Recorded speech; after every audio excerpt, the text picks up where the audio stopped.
What's up, guys? If you're wondering how to get a better result using a 50-50 blend of Siraya purple and blue, well, this video might be for you. Because today I'm going to be sharing with you the changes that I made coming from 100% Siraya purple to that very mixture. Without further ado, let's just get into the video and see the changes that I made. Alright, so some of the settings that I changed were all settings in the slicer. And the first setting that I changed was adjusting the normal exposure time from 7 seconds to 7.5 seconds.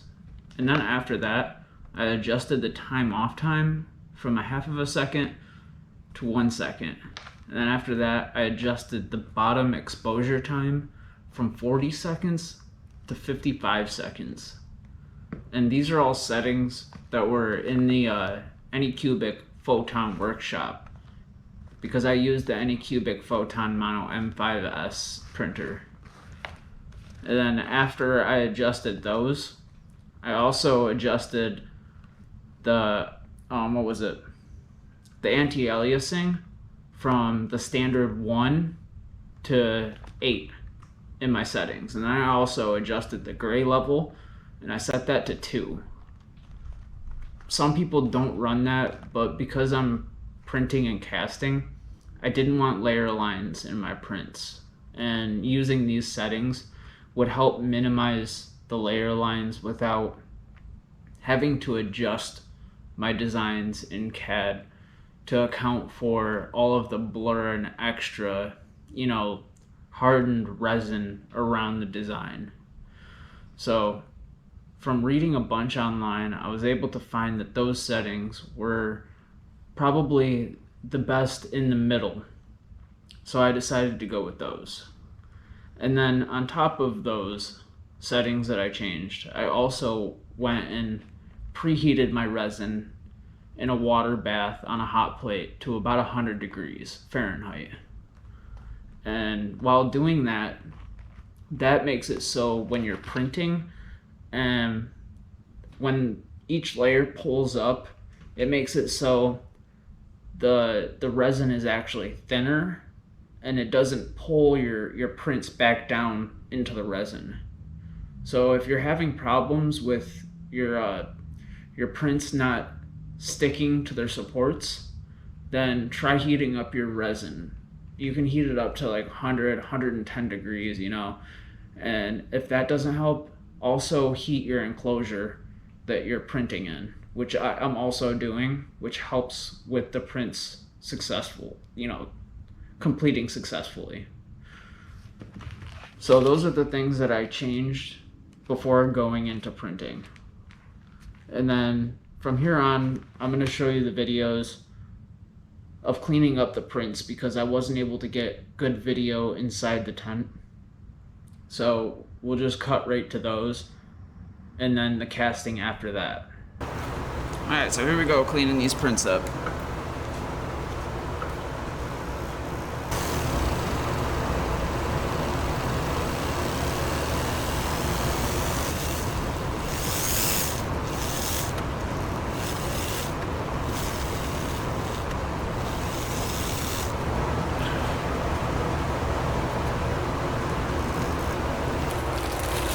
Just gonna be winging this.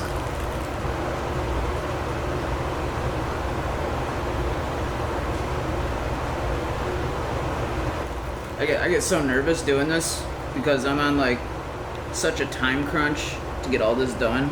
I'm gonna put these links down near the bottom. I don't really care too much about these links. Alright, I don't know how much of the building the tree that I got, because I ran out of space on the SD card. Sometimes I just get lost in it and I lose track of time, but I'm very tight on time. This is what I've got. I've got everything on there. I tried to leave more space than I have left in the past. I think, a few things are a little close, but I think I'll be okay. I redesigned some things. I also have a few links for a necklace that I've been working on for a while, a couple weeks. But these are test links to see how well they'll go together. I think I left more than enough movement for the whole necklace to be free enough to do what I'm planning on doing with it. So I'm gonna weigh it out, see how much silver I need, and then we'll go from there.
Going good.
go. It's all ready to go.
Alright, yeah. You know, I really cannot believe how well this came out. I was not expecting it to be this massive of a change. When I was coming from the 100% purple to a 50-50 blend, I thought it might be a little improvement, but this was a massive improvement.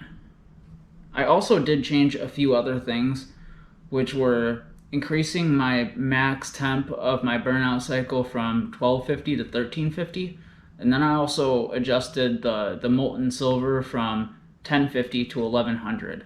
I'm not really sure how much of a role that played in me getting a cast this good, but I'm sure every little part, you know, played a little bit into it. The only piece I can see that has a little bit of layer lines would be this massive ring, and you can just barely see the layer lines in it. That would easily polish out. You know, that has a couple design flaws to it, which was my fault. I made, you know, a little error when I was adjusting it. But the rest of it looks really good. I could have cleaned up some of the prints a lot better, which I know for next time. One of the things I did, which I don't know helped at all, but after I was done cleaning up the prints, I went and rinsed them, like did a really quick rinse with some isopropyl just to get all of the dust off of it. And I'm not sure if that helps or not, but seeing all the dust on it, I figured that had to, you know, have some sort of effect on it. So I had to clean it up. You know, any little bit can help. So, you know, I'm trying to do everything I can to get a really good cast. And I think that's going to wrap it up today. If you guys enjoyed this content or you learned something, you know, hit like and subscribe and share this to anybody that you think would be interested in this type of stuff. So thank you very much, and I'll see you guys in the next video. Peace.